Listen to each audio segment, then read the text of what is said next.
আবল তাবল কথাবার্তা বলতে থাকে। আবার আপনার কাছে চিঠিও দিচ্ছে দেখলাম আর খোলা খোলা চিঠি আর কি।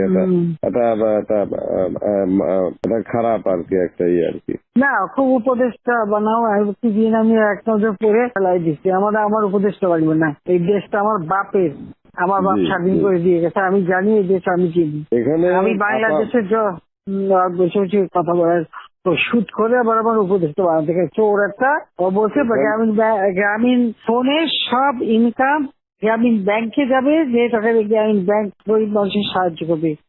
আর এই কথা করে আমার কাছে ওই গ্রামীণ ফোনের ব্যবসা দিয়ে ইউজ একটা টাকা পর্যন্ত গ্রামীণ ব্যাংকে দেয় নাই। আমি 400 কোটি টাকা গ্রামীণ ব্যাংকে দিচ্ছি, 400 কোটি টাকা।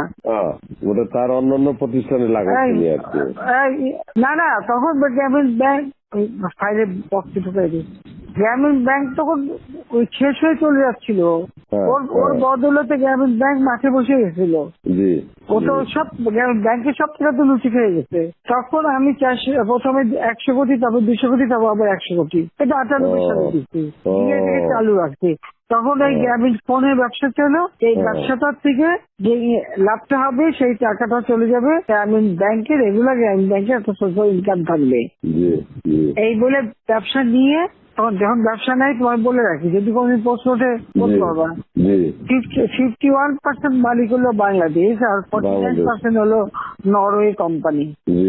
আর এখন যে দেখো সব সে ব্যবসা নরওয়ে কোম্পানির কাছে, তার নিজের কাছে বোধহয় 10 ভাগ বা 15% মতন হয়তো থাকতে পারে, সমস্ত সে বেঁচে খেয়েছে।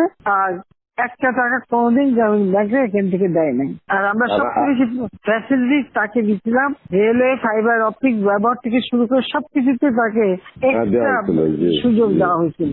ওইভাবেই তো গ্রামীণ ফোনটা তো অন্যদের থেকে সে সবচেয়ে বেশি সুবিধা পাইছে।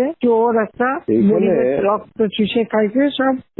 আমি বলছি যে রক্ত শোষা, গরিবের রক্ত শোষা।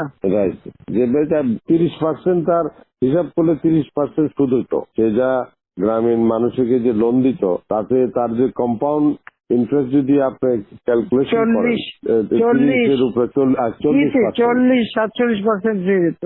দেখে এমন হয়, তাহলে আর লোকের আর কি থাকবে, ও তো গরিব আরো বেশি করে হয়ে যাবে। তোমরা তো ইতিহাস জানো না, হিলারি ক্লিন্টনে নিয়ে গেছিল যশোরে, তার হাত দিয়ে গ্রামীণ ব্যাংকে ঋণ দেওয়ালো। এরপর সেই লোকগুলি সাধারণ গরিব লোক, হরিজন গ্রুপ, তারা ওই এলাকায় আর থাকতেই পারে নাই, কারণ ওই ইন্টারেস্ট দিতে দিতে দিতে তারা ফকির হয়ে নিজের যে বাড়িঘর ভিটা মাটি তাও কেড়ে নিয়ে গেছে। তারপরে তারা ওই এলাকা থেকে হারাই গেছে।